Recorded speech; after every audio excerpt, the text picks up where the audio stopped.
Togba Chimbur Gilami Tamju Jigso Jagarkat Mahayana Uttaratantra Shichang Workut Togba Chimbur Gilam Tamju Sanjidam Shansu Tamjala Sham Salo Sanji Chuso Kamdang Shangchaptan Yonda Sanjim Chenle Tamarte Tamju Kinjilinam Dordena Dorji no Nipton Toko Te Ramsan Kino Jimjave Korum Chibjan Kurum Chibjan Zonji Jarpum der Langele Nexum Rikshate Ujun Lordun Jarchu Yevale Sanji Lechu Chulem Pagbi Tsole Nyambo Shirp Yishi Kam Tar Yishi Teto Shanchip Choktop Sok Semchin Kunto Shit Chog Namdang Dan Ganjik Tong Ta Wimet Jeva Sanji Rangsang Rang Nam Sanji Sanji Nena Marto Shir Jigmeter Tagbi Lampton Bam Kimse Rachok Durjim Choknum Dingmarim Nikok Jomzach Natsuk Tantap Kiv Kur Tesum Stigban Jigmzat Telan that Dima Shishan Hinjit Janji Kinji Tomumbam Tiendang Sidon Nibert Tony Dambi Sanji Togma Wim Ta Mepai Ranjin Yamshiran Dimashi Jiva Chuji Kitchen Shirl Hinji Tripji Shower Jut Sozoran Gertoshi Janji Kinji Tomumba Tester Nansum Toshirim Ken Lampton Shirna Tixi Niba Ishi Tiji Niba Ishi Tiji Dungur Nyomo Ponshir Tambo Sumji Randon de Shima Sumji Janton Ganjik Maiden Man Yodn Man Yodmid Mayan Yodmid Le Janda Tagbar Meni Netsik Tamtra Soso Ranga Rigjeva Trimid Ishi Gozir Nandan Mugbakan La Chagbadan Rdang Dang Rapt Rabber Nambran Jumsa Tamchu Nima Telan Dada Summit of Nimeter Tomepa Taksar Nimbu Shugni Ji Ganjik Gangi Chapter of Denim Sani Janti Chu Chapter Nyan Gopatan Lamji Demba Taki Di Gorum Chivjin Dedakian Yondon Sungsum Kirgu Sha Ftagman of Sherdon Judman Shir Pagbem Kimshir Summit Nit Jenny the Ni Meter Tomete Taksuk Sumna Nivjan No Semte Ramjan Gosser Semte Ramjan Gosser Vena Nyomung Go Merzigbe Gandang Droken of Dogmen Ta Je Yang Stogni Tamchilla Zopus Sandi Jinjik Zik Ba Driba Mepi Lumga Semchin Rnam Tagm Tai Yirchin Yishir Zinga Delan Dada Chirta Chirni Nangana Yishir Zigba Tagbi Shirab Lordun Shirmur Dogbim Chok Lamidi Yondan Damba Nit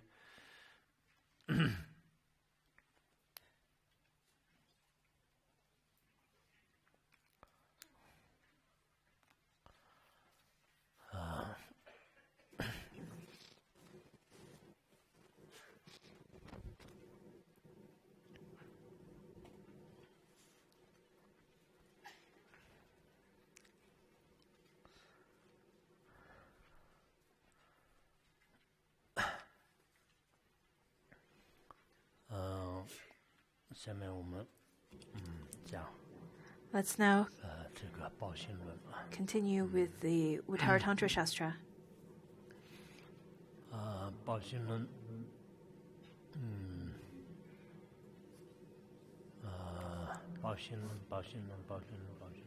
Uttaratantra Shastra, Uttaratantra Shastra. Right?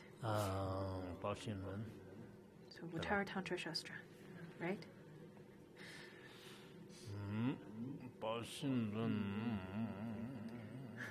Uttaratantra Shastra.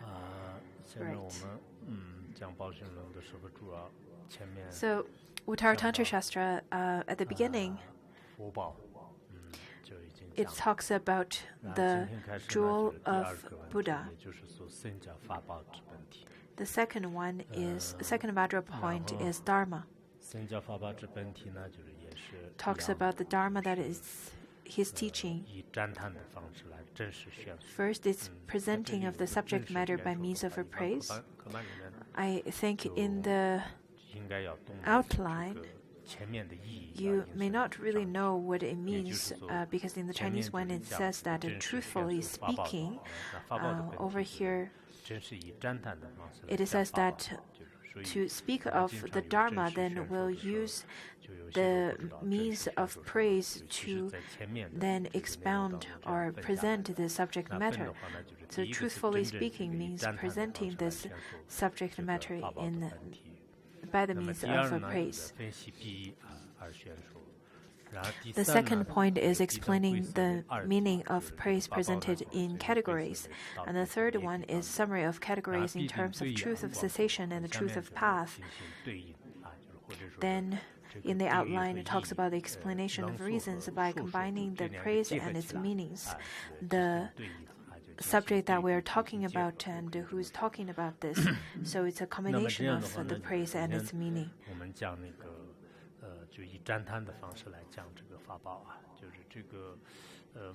So we're going to talk about it about the second Vajra point by the means of praise. We usually would perceive the Buddha as a Buddha with a form, and then the teaching as the Dharma, and then the group of people who practice this as a Sangha. That's how we perceive the Buddha, Dharma, and Sangha. Some masters would say, what we say three jewels, although we say they're the three jewels, they are the relative three jewels. In fact, the ultimate and the utmost three jewels are the Buddha that we talked about yesterday, that has the 2 powers and 6 qualities or 8 qualities. And then the Dharma, the jewel of Dharma is where we're going to talk about it, is going to also, we're going to talk about it from the different aspects. And the Sangha, they are the Sangha of the kind of Sangha who have wisdom of omniscience and wisdom of thusness. So those 3 jewels, these kind of 3 jewels are the utmost, the ultimate refuge place. In the later part, we'll talk about the 3 refuge places, the refuge places. I know many of you probably already taken the vow and took refuge for many years, but you've taken refuge in the relative 3 jewels. Maybe you have not taken true refuge vow to the ultimate 3 jewels. Maybe for lots of you don't even quite understand what the 8 kinds of qualities that they possess. It is in fact quite important for all the Buddhists to understand. In fact, over here, it talks about the ultimate Buddha nature, and it's very close to what Vajrayana is talking about. In fact, what Vajrayana talks about, the purity, the luminosity aspect are all taught in this sutra, in this text. So, masters from different schools in Tibetan Buddhism, they all propagate this teaching. They all praise this teaching. Let it be Nyingmapa, Sakyapa, Gagyupa, Gelupa, and Junampa. All these 5 schools or the 8 schools all propagate. 5 or 8 schools of Tibetan Buddhism are all teaching this. Some of the teachings are then in Chinese, some of them are in other languages. In Chinese, the commentaries are composed by many people. There are many people who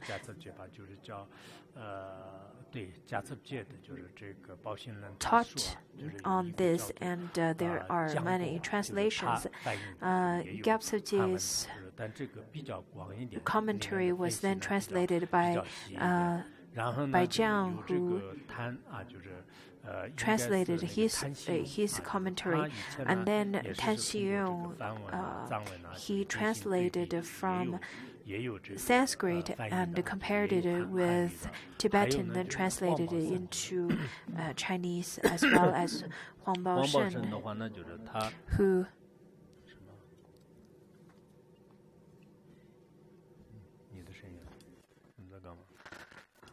What are you doing? Making noises?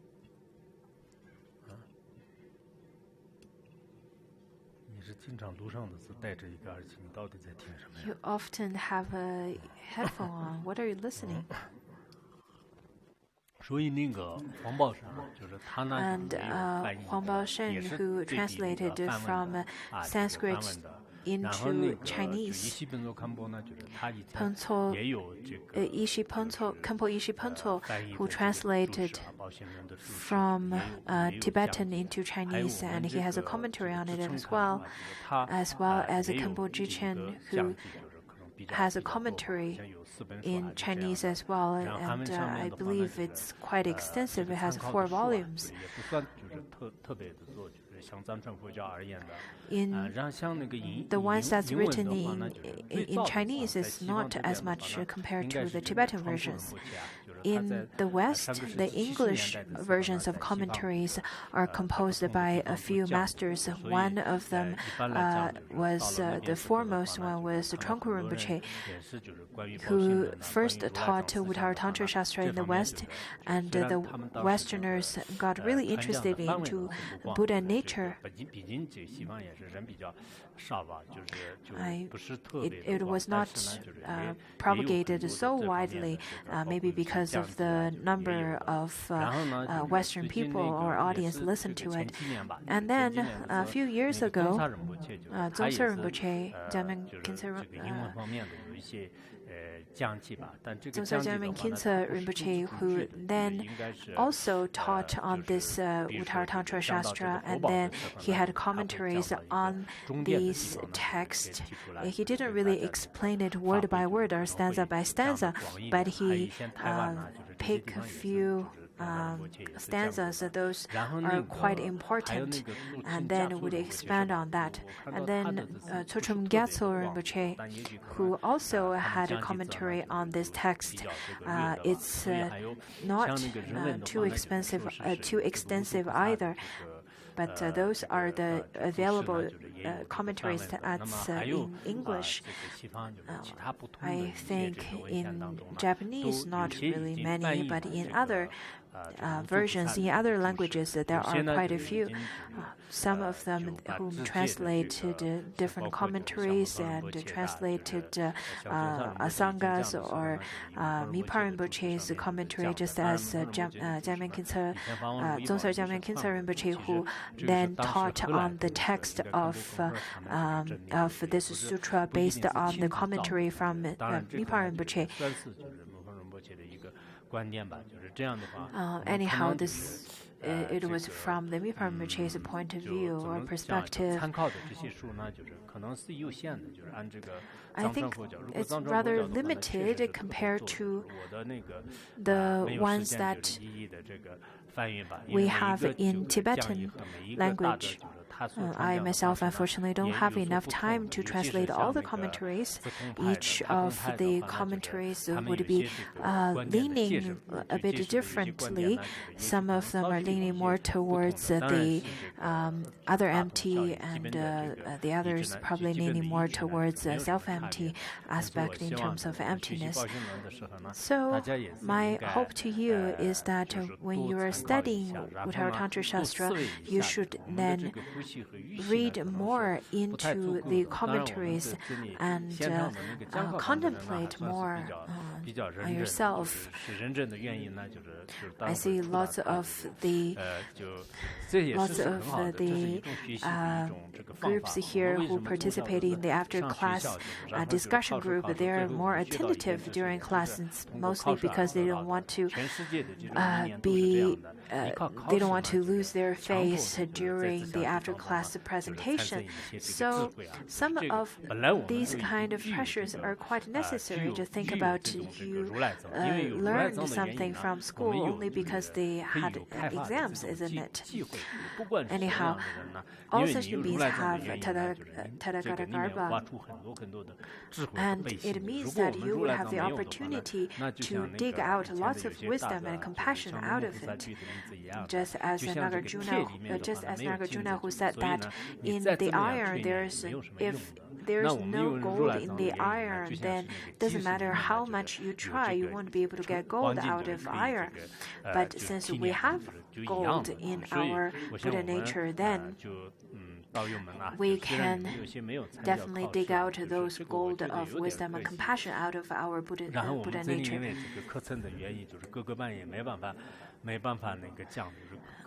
For those of you who don't really have after-class discussion group, I think it's quite a pity because you won't have the opportunity to really review and see how much you understood from each class. I know some places they don't have opportunity. I know in each classes they don't have opportunities, but I think you should try your best to create such opportunity, because look at myself. In fact, after teaching the class 2 times in the afternoon, and then I also attend the after-class discussion group. For people who have the habitual pattern that, or the kind of tendencies that they can remember without any problem, they maybe arhats or have the dharani of not forgetting. They've already got that kind of wisdom. But for the majority of us, as mundane beings, we really need diligence and persistence to develop our wisdom. For the majority of us, this is the pattern that we need to follow. So I really hope that you should try your best to grasp the meaning of each and every sutra and shastra that you learn, and have the kind of attitude of attaching great importance to each and every sutra and shastra that you study. Of course, as I said, Uttaratantra Shastra is rather very professional. I know it could be very difficult for lots of our audience, and maybe lots of our audience would drop out halfway through. I also know our target audience, they are interested in Vajrayana teachings. They know that Vajrayana teachings have such great merit that even if you don't practice, you still have great merit that you'll be able to attain enlightenment within a short period of time. But Uttaratantra Shastra, as such a professional subject, I in fact contemplated to myself during translating this text. I thought to myself, I really think the target audience of this text, which would be the professional Buddhists, so to speak, and it would be a very small number of them. I thought to myself, is it worth it to translate this text? And then I thought to myself, yes, well, because even if they attend just 1 or 2 classes, even if they attend the first and last or halfway through, it would still be of great merit to them. So that's why I translated this.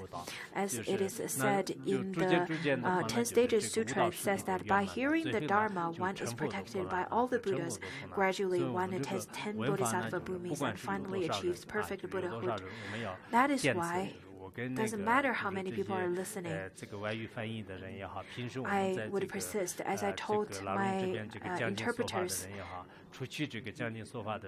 for people who are listening to this sutra, don't worry too much about the numbers. As long as there are people listening, then we should persist and continue to provide the service of teaching and interpreting.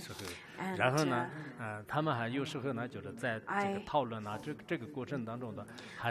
during my inspections, walking around the after-class discussion group, I noticed that lots of their debates are quite interesting, and I noticed they're very happy. They usually have this joyous laughs during the after-class discussion group, and it's really wonderful because how many people are there could have such joyful expression of listening to the Dharma? We should really ask ourselves. I remember that 20, 30 years ago, when I was still a student and disciple, and I was studying and debating, sometimes even on the outdoor grass and under the sun and so on. I think it would be such wonderful memories when you get older, and you would think back and think about everyone's beautiful smiling faces and so on. And when you get old, you would feel that it's so impermanent. Anyhow, I got off track. But today, let's talk about the second Vajra point of the Dharma. So over here is a presentation of the subject matter by means of praise. As I said yesterday, the first three Vajra points, the Buddha, Dharma, and Sangha, it's rather very difficult to understand. If you don't really pay too much attention, then you probably won't be able to grasp the meaning of it. So you really have to prepare before class so that you'll be able to understand. Over here, it uses the means of praise to then present the subject matter, which is the Dharma. So the Dharma is neither non-existent nor existent. It is not both existent and non-existent, nor it is other than existent and non-existent.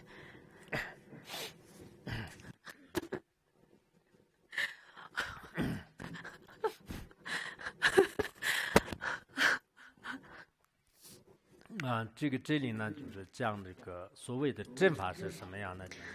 what is the genuine Dharma then?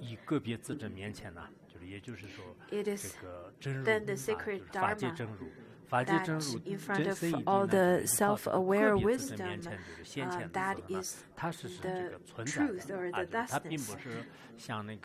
It is not a non-existent like the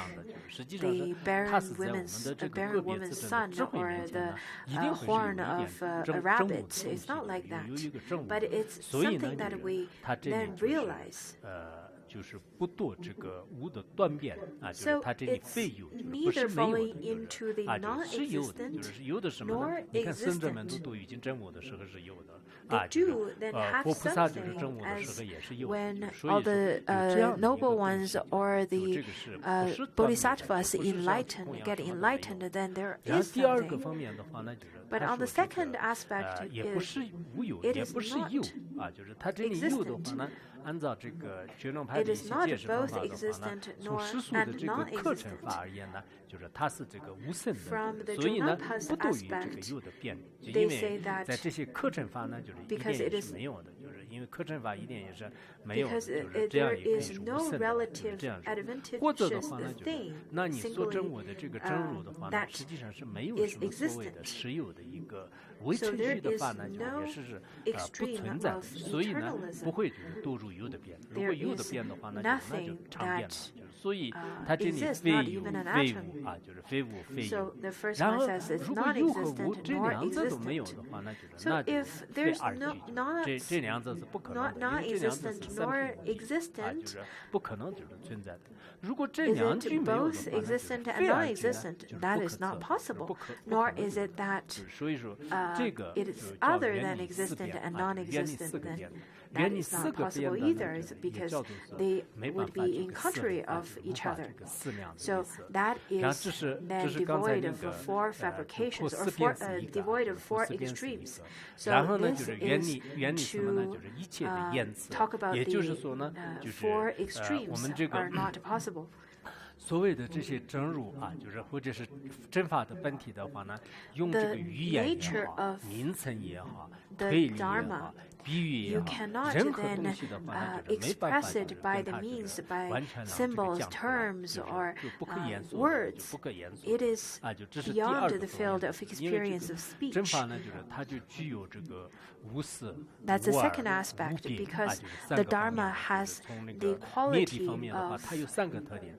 第3个特点当中的第一个 inexpressible 特点无私的话，那就是它就原理四变八系是一个。 that 原理 is 四变八系主要 devoid 是 of 它用这个分 four 别言字念 extremes 来 and 讲。 8然后 fabrications. 第二 That's 个呢， from the 就是 aspect of 原理这个一切 conceptual 言语啊，原理这个一切言语，就是这个是名词呢，就这些都 then 没有。 conceptual 然后呢，就不是依 elaborations. 靠比喻 And 和 the 推 second 理要 aspect 命 talks 的， about it 也 is 不是呢，就是依靠他证。 so the first 依靠他 part 证 talks 指的 about 是 it 什么 is 这个 not 言而 conceptual 必色身，就是因为我们自证 elaborated, 是 and 内 second 心 part 证 talks 悟的。 about 然后他 it 证的 is 话呢，就是依靠言 inexpressible 是 from 二 the 是必是 aspect 无 of 根是二 speech 这个 or 证悟， language. 也不 And 是 then 依 the 靠 third 这个 aspect, it 他是二 talks 他 about 这 the 样二这个 self-awareness 证悟的。 wisdom 二是 because 什么呢？ it 就 is 是 not 真正的 relying 个别 upon 自证 any 言前的， kind 就像我们 of 昨天讲福报的时候说 it is 的， not on 不 any 依靠他运 basis. 而证悟 It 的，就所 then 以 is 这种这个证悟呢是存在的啊，就这种存在的。 not 所以 object 这 of 3点吧， experience 这个地方 of 稍微 an 难懂一点。 outer 一个是就是原理四变八系，就是这是这个 object. 无私，就是也是。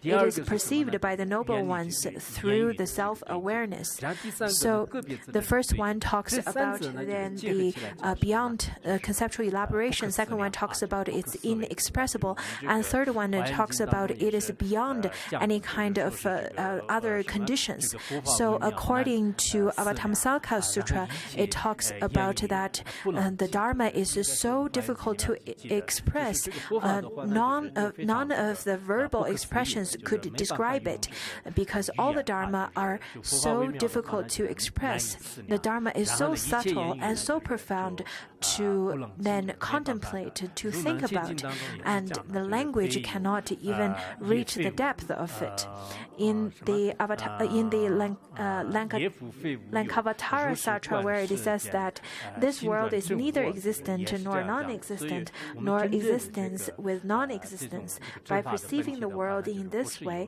不是 one's 无 mind 的， is 也不是 transformed 有 and 二者的， emptiness 也 is 那么 realized. 应该可以 So 说 this 是 world 这 is 个最 beyond 后我 the 们的心呢，就是 extremes 专 of 注到这个 existence 我智 or 慧nor 什么 non-existence 就 nor 是灭体，这个 existence 时候呢， with 才是真正的这个 non-existence. 正法的 That 本体。 is 所以 talking 它这 about 里呢， the cessation. 讲的是 The 什么呢？ cessation, 就 the 刚才 truth 那 of 个不 cessation 可 is 思啊， the 就是这样 truth 的。 of the 然后刚 Dharma. 才那个颂词当中呢， So 就 that's 是 the 个别自 inexpressible 证啊，就是 aspect. 个别自证。 And 它 then 颂词里面你们应该 it 清楚吧？ also 就是前 talks 面是 about 非 self-aware 无非有非而举，非而举不可测，就是分或者是非举不可测，就是这个是一个小题。然后呢，就是原理注释是第二个，然后个别自证的话，那就是第三个，这个叫做不可思量。然后 is 然 the 后呢， third 就是第二 aspect. 个法的特点是寂灭，就是这个寂灭 So 呢， the 就是 first 它包括 aspect 两个方面的内容，就是第一个内容的话呢，无二；第二个内容的 It 话 talks 呢， about 就是无别啊， non-dual. 就是无别。 Second 那无二的话呢，就是寂灭 aspect 了轮回的 talks 所有的根本， about 也就是 no 说我们 other. 经常这个转生到轮回当中的业和烦恼，因此呢，就是可以说是这个 And 无二 third 这是 aspect 第二个这个法的这个功德。然后第三个法的 So 功德的话 the 呢，寂灭 second 了所有的 aspect 这个刚 is 才业 that 和 the 烦恼的 Dharma 这 is 个根本的 without 因，也就是说 defilement. 非理 It is 非 devoid 理 of 因此 karma 呢， and 就是这个叫 defilement. 做 That's the 这个 second 无 aspect. 分别啊，就是好像讲义里面有一个无字掉了，就是因此是这 In 个 the 无分 Chinese 别，就是 version, 应该有 there's 这样。 something that's 所以我们 lost. 刚 You 才 should 上面讲的 fix 这个 it. 不可思量 It 和 says，然后 it's 无二和还有这个 non-discriminative. 无分别啊，就这三个呢，就是灭地这个所设的啊，就是这个是灭地所设的。 All 那意思 three 是 of 什么呢？ those talks 所谓的 about 这个 the 灭 truth 地的 of 话呢，就是 cessation. 没有什么这个思维的啊，没有什么思维的话 That 呢， talks 就 about 是分别念 the 没办法 truth 思维的， of 语言没办法表达。 Cessation 然后呢，就是 is 凡夫人的这 beyond 种这个 conceptual 思量也是没 elaboration 办法 and 就是 words. 去这个揣测的，就是这三个是叫无思。然后呢，就是刚才业和烦恼，就我就反正这 And 个 then 不是为了 afflictions 做 and 降级啊， karma. 就 I'm not saying this to make the transcript, so I'm really just repeating it myself because at first it is a little bit difficult to understand, and maybe that's how you feel. So the second one is non-dual, and third one is without discrimination. The first one talks about the truth of uncreated. There's no obscuration, there's no afflictions, and that is the truth of cessation. So the truth of Dharma has three aspects. From the aspect of cessation, it talks about the non-dual, non-conceptual elaboration, and inexpressible. And the second part of this stanza says that the Dharma is without defilement, holding the brilliant light rays of primordial wisdom is to fully defeat attachment, aversion, and inferences. With regard to all objects of perception, I bow down to the Son of Sacred Dharma. Second part then talks about how the Dharma then purifies the defilement. The second one is the brilliant light of wisdom, is to dispel the obscurations of cognition and obscuration. Right, the first one talks about purify the obscuration of defilement, and the second one talks about purification of cognition, and that's from the aspect of a subject. And then the third one talks about the object.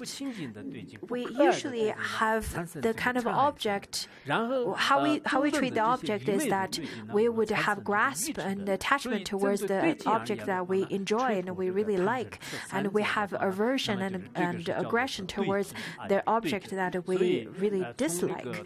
So the third one talks about remedy. That is the third aspect of the path of cessation. So the first one talks about purify the obscuration of affliction. Second one talks about purify or use the light to then shine over the obscuration of cognition. From the coarse aspect, we can say it's obscuration of defilement, but from the subtle aspect, we can say it's obscuration of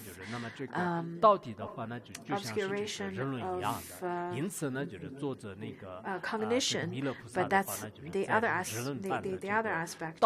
Anyhow, and then the third aspect of the path of cessation is then to have the remedy towards how we then perceive the object. And to this kind of Dharma, I bow down to the Son of Sacred Dharma. Why the path of cessation is like the sun is then explained later in the text. In fact, the truth of cessation also have the quality of the sun as well, although it is not explained in lots of the commentaries. It talks about how the correct Dharma is like the sun. It's the correct Dharma that is then led by the path of cessation as well as the truth of cessation. So from the verse aspect, when we look at how the verse is composed, we can see the sun is more likely talking about the path of cessation, but indirectly it also talks about the truth of cessation is also like the sun. If you only say that the path of cessation is like the sun, then I think the truth of cessation won't be happy about it. Then the truth of cessation may feel that Lord Maitreya is being rather biased towards the path of cessation. Why only prostrate to the path of cessation, not me, the truth of cessation then? Maybe Lord Maitreya feels that it's only the path of cessation needs some prostration, not to the cessation itself.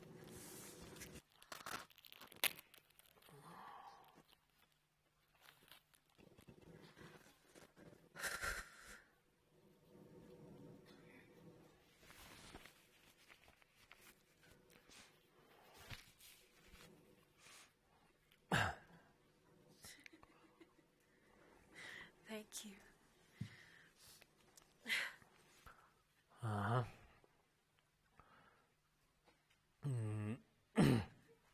然后下面就是讲这个分析它的意义啊。Now to continue and then conclude. 也是讲那个真法的发现啊，就真法的发 It 现 talks about the characteristics of the correct Dharma. 6个实体，然后呢，就8种这个繁体方面，繁体方面分的话，那就是有8种，就是为 It 什么叫 has 繁体呢？ the 8 entities quality and then the aspect of 8. So why 8 out of 6? Because we would say that the entity is the same, but it could have different aspect. Just as when we look at a polar, just when we look at a pole, we can say that the pole is impermanent, it's ever-changing, it's empty. Those are all the aspects of the pole, but the pole itself has only one entity, but it has many aspects. So that's the difference. There are the 6 qualities. If you understand the previous one, it's rather quite easy. I hope that you could memorize this. I hope you could memorize this particular stanza as well. For those of you who who memorized the stanza from yesterday, they feel quite successful of memorizing it. Maybe you'll be able to memorize it now, but it's quite important to remember it later. And we'll see. Maybe we'll quiz someone after class to see if they can memorize it. The previous masters, they usually memorize it. They memorize many stanzas. And just as Paul Rinpoche's biography says that he memorized many texts and verses. Anyhow, this particular verse, I hope that you should memorize it. It says that inconceivable, free from the two veil and from thought, being pure, clear, and playing the part of an antidote. Inconceivable, free from the two, and free from the thought are the three aspects of truth of cessation, and then being pure, clear, and playing part as an antidote. All those 3 are the aspects of path of cessation. It is free from attachment and frees from attachment. This is the Dharma with its features of the two truths.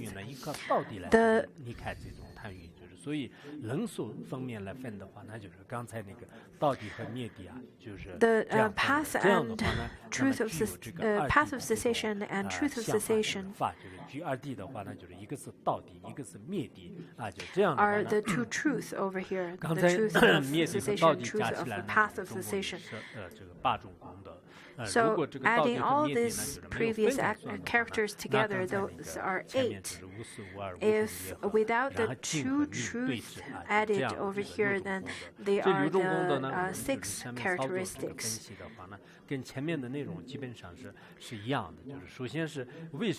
The content here is rather very similar to the previous one, but it's a more elaborate explanation over here.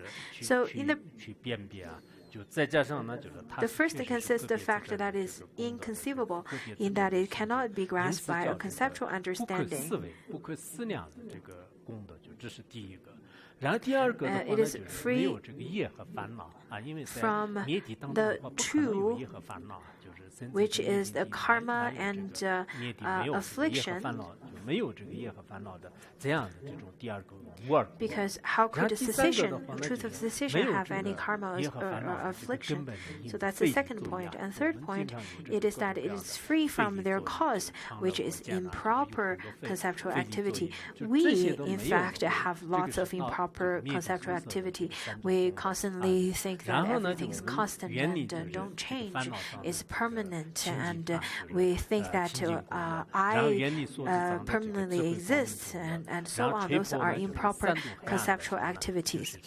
And then the next three talks about consists the fact that is pure, since the defilements that obscure the essence have been purified. And then it is clear, since it illuminates all phenomena, and it plays the part of every antidote that counteracts the three poisons, so as a remedy. And then those are the first six qualities of the entity itself. And then second two talks about the aspects. It classified in terms of the aspect. The first three qualities constitute the fruit to the truth of cessation, which must be freed from attachment. And then the second one talks about the cause, the truth of the path, which frees one from attachment.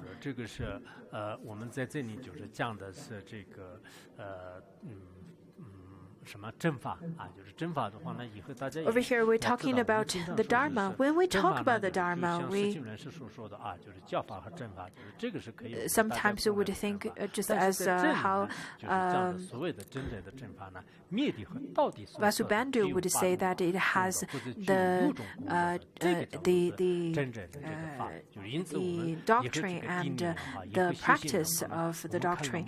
But over here, it talks about the 8 kinds of aspects or the qualities of the Dharma. And whenever you then contemplate next time, you should then really ask yourself, are you really practicing the Dharma accordingly to what it is described over here? I think nowadays people only consider the Dharma book as the Dharma or teaching as a Dharma, but the truth of the Dharma, the nature of the Dharma are still not understood by them.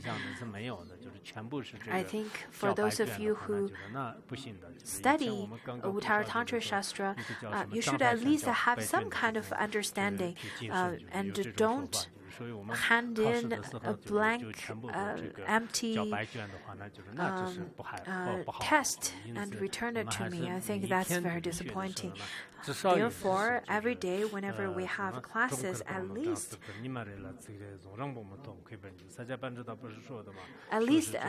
we should be as what Sakya Pandita said, just as what the honeybee does.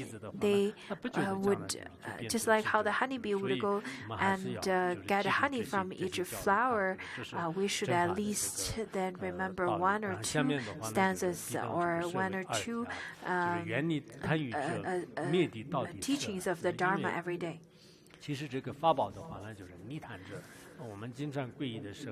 And the Dharma is, we move on to the next stanza where it talks about the Dharma is a freedom from attachment.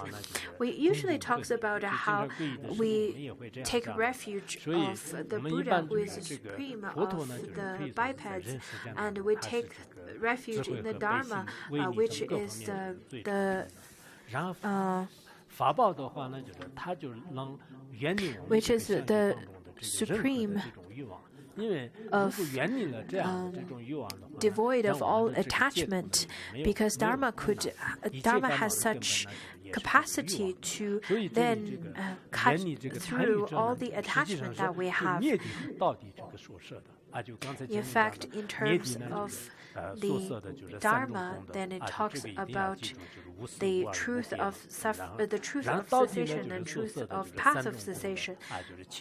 So it has the three aspects each in terms of its entity. The truth of the cessation, which has the three properties that has that is inconceivable, free from the two, and free from thoughts.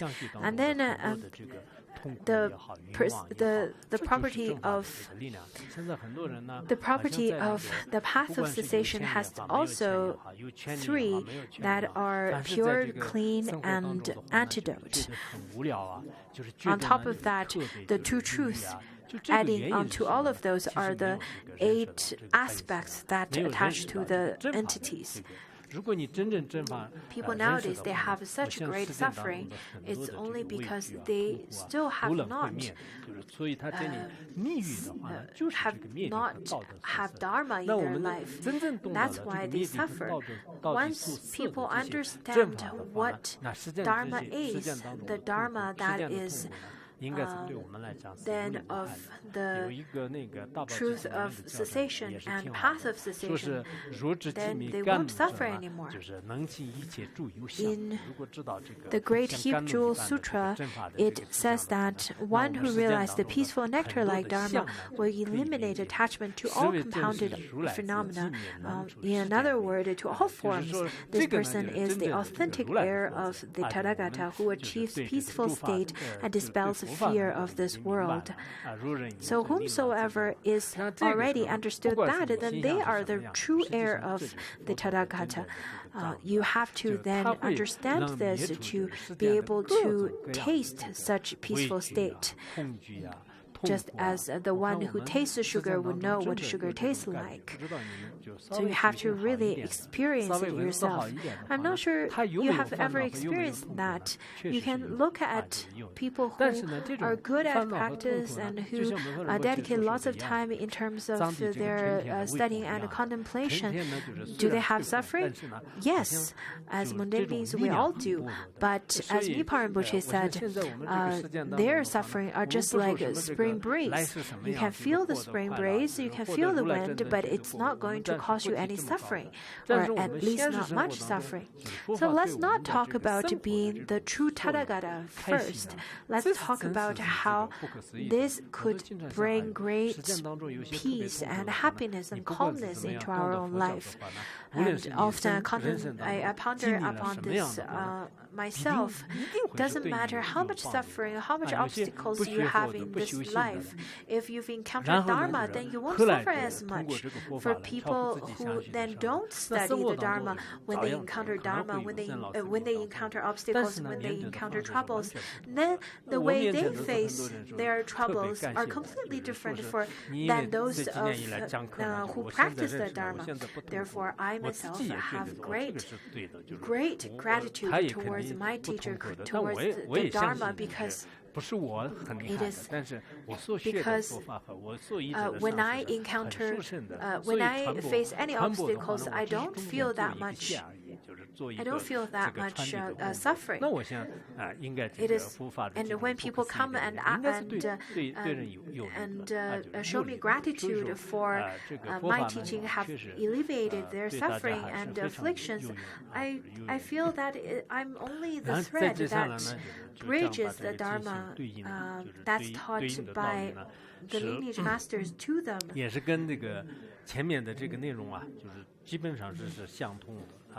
So this part is also very similar to the previous one, and it's very much linked. As then I said yesterday, yes, they may seem very similar in terms of words, in terms of terms, but in fact, the aspects could be very different. not being an object of conceptual investigation, being inexpressible, and only to be known by noble one. The Dharma is inconceivable, since it is peace, it is free from the two veils, and free from thought. In its three aspects, purity and so on, it is similar to the sun. So taking the reasons above the section, where the Dharma is explained in the form of praise, its different categories are successively proven and explains in the way that the truth of cessation is not an object to be investigated by means of understanding that perceives in terms of the four extreme views, nor the words, terms, and definitions, and so forth.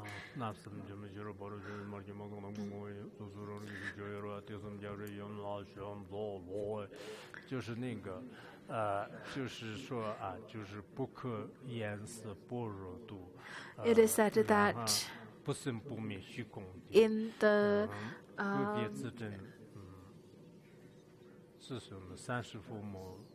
in the Heart Sutra practice, where it says that the inexpressible prajna paramita, the no birth, no cessation, space-like entity, the self-aware state that the noble one who have then realized, that is the nature of the mother of all Buddhas of 3 times, and to that mother of the Buddhas of 3 times I prostrate.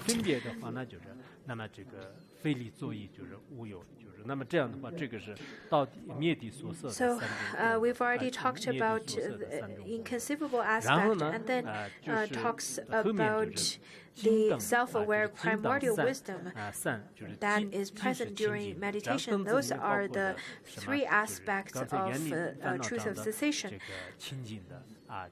And then the second talks about the truth of path of cessation, which talks about the purifying aspect, pacifying the karma and the pollution of mental poisons, which is affliction.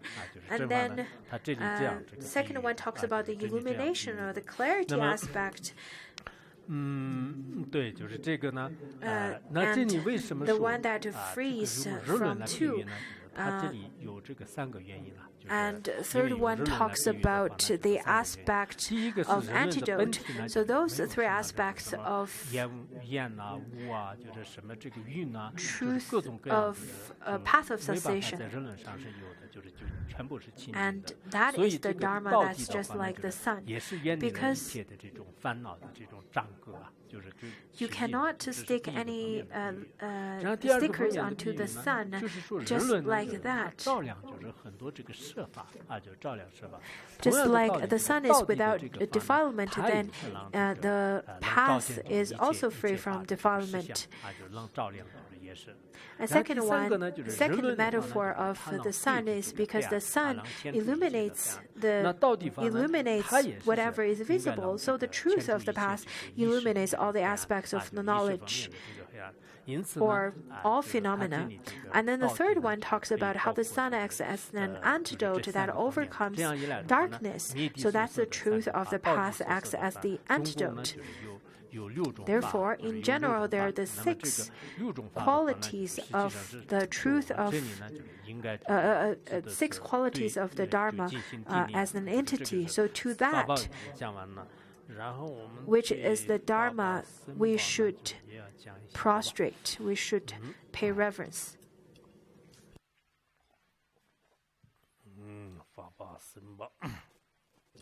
Dharma and Sangha.